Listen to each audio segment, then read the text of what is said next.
पूज्य गुरुदेव को, परम पूज्य साहब जी को बार बार स्नेह भरा प्यार भरा चरण वंदन। सभी को मेरा बहुत प्रेम भरा नमस्कार। परसों 22 मार्च है और इस मार्च की वासंती हवा अपने हर स्पर्श के साथ उनके तमाम प्रसंगों को अनावृत कर देती है।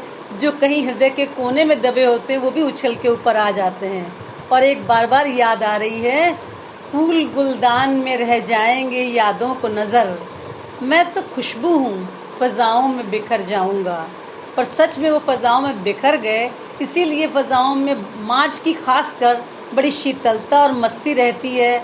इसी में बसंत है, इसी में होली है और इन सब में घुली हुई है मस्ती। उनके उसमें विलय हो जाने की ये बिल्कुल पक्का सत्य है।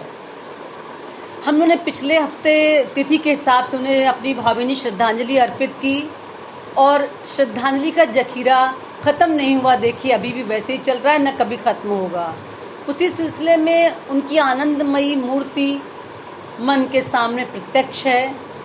मौन और मुस्कुराहट दोनों एक साथ साथ, दुर्लभ संयोग। सबके कल्याणकारी स्वरूप की चिंता, उसी में घुलना, वही प्लान बनाना। ना कोई राग, ना कोई द्वेष, ना कोई शेष, ना कोई विशेष।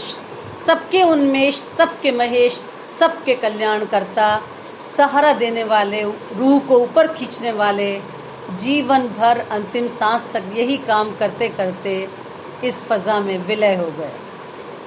पिछले रविवार से एक प्रश्न मेरे मन में बहुत चक्कर काट रहा है। मेरी विनती तो फिर श्रद्धेय गोपाल भाई साहब से है कि सत्संग समापन के पूर्व कृपया उसका जवाब देकर अनुग्रहित करें। कि जैसे एक प्रश्न उठा कि पिछले बार कि अमुक लोग फ़ायदा नहीं उठा पाए, अमुक नहीं उठा पाए, वो अंधेरे में रह गए, वो पीछे रह गए। तो इस संबंध में मेरा एक तर्क है, स्वतंत्र हैं जो भी जवाब देना चाहें, क्योंकि संशय है वो दूर होना चाहिए।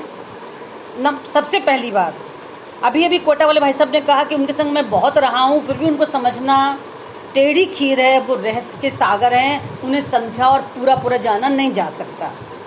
एक तो बात ये है ही, साथ में दूसरी बात ये कि हम रिश्तों में बंधे हैं। मामा, चाचा, नाना, दादा, ताऊ जी कहते रहते हैं। जो कहते रहते हैं वो वाली तरंग अधिक गूंजती है, तो हम उसी रूप में बंधे बंधे आगे बढ़ते जाते हैं।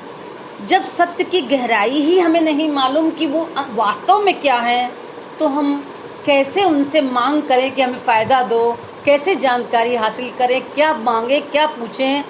हम तीन लोग थे, उन्होंने तीनों को अलग अलग संदेश दिए। शर्मा जी से कहा भाई साहब जी के लिए क्या बना रहे हो, बिटिया से कहा साहब को याद करो, मुझसे कहा लिखो पढ़ो। तो जो उन्होंने कहा है केवल वही करना हमारा ध्येय और मकसद होना चाहिए। एक बात तो हम समझे कैसे कि हम क्या मांग लें और क्या फ़ायदा ले लें। दूसरी बात, हमने मार्जार शावक भक्ति मांगी है, बिल्ली के बच्चे वाली। बिल्ली माँ पकड़ के उसे जहाँ चाहती घुमाती रहती है। जब हम इतने अधिक सुरक्षात्मक हाथों में हैं तो हम अपनी चिंता क्यों करें और हम ये क्यों सोचें कि हम अंधेरे में रह गए और हम पीछे रह गए। तीसरी बात, सबसे बड़ी बात, साहब जी ने कह दी कि मेरा आशीर्वाद और बुजुर्गों का साया हर समय तुम्हारे ऊपर है। जब है तो है, फिर वो अपने आप करेंगे। तो क्या हम उस आत्मवाक्य में संशय करें कि नहीं हम मांग लेने तो वो चले जाएंगे, या हम उसी की छाया में रह के पीछे न रह जाएं। कुछ अंदर बात समझ में नहीं आई, इसलिए मैंने इस प्रश्न को रखा। मेरा अपना मानना है कि सब कुछ डोर सारी उनके हाथ में है, चाहे सभी नचावत राम गोसाई समझ लीजिए आप, या एक प्रकृति का प्रबंधन समझ लीजिए। वो देख रहे हैं, वो देखेंगे।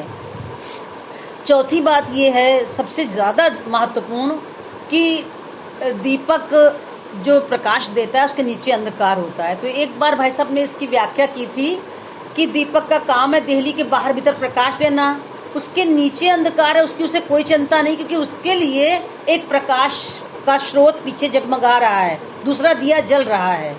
और ये बात कभी कह के वो भूल गए होंगे, हमें याद रही। बस यही उनकी खूबी थी कि वो जब ऐसा बीज डालते थे कि वो याद रहता था। 20 साल बाद आज बहुत से अपने आप राज खुल रहे हैं, अर्थों अभिप्रायों की शाखाएं प्रशाखाएं फूट रही हैं। तो उन्होंने यहाँ बैठे हुए थे कानपुर में घर पर, गुड्डू भैया का फ़ोन आया अमृतसर से कि पापा अब वो क्या कह रहा है वो तो मुझे नहीं सुनाई दिया, साहब जी क्या कह रहे हैं वो सुन रहा है। भाई साहब अपने बोले क्या यार हर समय पापा पापा करते रहते हो, ये नहीं हो रहा वो नहीं हो रहा, अब घर नहीं मिल रहा, ढूंढो लग के उसे। उसने फिर कुछ कहा होगा फ़ोन पे, तो यहाँ पे वो लैंडलाइन का फ़ोन था उन दिनों 98-99 में। तो इन्होंने कहा कि अच्छा ठीक है जाओ साहब से बात करो, भाई साहब से बोलो उनको जाके, और उन्होंने फ़ोन रख दिया एक बार। टोनी भैया का नवजात शिशु नहीं रहा। मैंने उनको सच में आंसुओं से भरे चेहरे से कहते सुना था, साहब जी उसे बचा लीजिए। ये याद दिलाने के पीछे मेरा अभिप्राय ये है कि बच्चों की, औरों की, सबकी चिंता करने वाला उनके सिर के ऊपर है। तो बच्चे बेचारे क्या मांग लें और क्या ना, ये ऐसा सोचा जा सकता है क्या कि वो नहीं मांग सके, वो रह गए। देने वाला दे रहा है बिना मांगे। अपने सिलसिले में तो कम से कम बिल्कुल यही, ईश्वर के लिए भी यही कहा जाता है कि झोली भरी देखी, कहाँ कसर थी, तलब में हमारी कसर है, उसमें कसर नहीं है। यही सब सुनते चले आए हम लोग। सबसे आखिरी बात कि नारद जी बड़े महर्षि थे, ज्ञानी थे, और वो जब आगे बढ़े रास्ते में विश्व मोहिनी का स्वयंवर देखा तो वहीं पर चिपक गए। वहां पर उन्होंने ये कामना की और उस कामना की पूर्ति के लिए उचकने लगे। जय विजय को हंसी आ गई, कहा जाके अपना सरोवर में मुंह देखो। देखा तो हरि ने क्या मजाक कर दिया, माया बस न रहा मन बोधा। अब मन में बोध रहा नहीं, जो मनाया वो श्री हरि को कहा, श्राप दे दिया। उसके बाद आगे बढ़े, जैसे ही प्रभु माया दूर निवारी, न तह रमा न राजकुमारी, वहां पर कोई नहीं था। तो जब इतने बड़े महर्षि नारद संशय में फंस सकते हैं, माया में फंस सकते हैं, तो हम तो माया में आपाद मस्तक लिप्त हैं। और हमारे साहब जी और भाई साहब ने तो एक वैसी माया की दीवार अपने चारों ओर खड़ी कर रखी है कि अगर वो कृपा कर दे तो अलग बात है, वरना हम उस दीवार के पार देख ही नहीं सकते। तब भी क्या ऐसा सोचना संभव है कि हाँ ऐसा हुआ होगा कि वो फला उनकी संगत में रहा, फिर भी देखो कोरा रह गया, नहीं फायदा उठा पाया। ये प्रश्न एक हफ्ते से बराबर चक्कर काट रहा है। कृपया इसका उत्तर हमें चाहिए, बड़ी खुशी होगी उसका मिल जाएगा। हमने अपने लिए एक ही सिद्धांत बना रखा है, मेरी हर दुश्वारी बस तुम तक, मेरी सब तैयारी बस तुम तक, मेरी नज़र दीवानी बस तुम तक, मेरी इश्क खुमारी बस तुम तक, मेरी सारी होशियारी बस तुम तक। चला हूँ तुम तक, चलूँगा तुम तक, तुम तक, तुम तक अर्जी मेरी, आगे जो हो मर्जी तेरी। और उनकी मर्जी पे छोड़कर उनको याद करते हुए ही हम आखिरी सांस लेने की आकांक्षा करते हैं। हमें मालूम है यही आकांक्षा सबकी है। हमारे रह भाई साहब उस आकांक्षा को पूर्ण करें।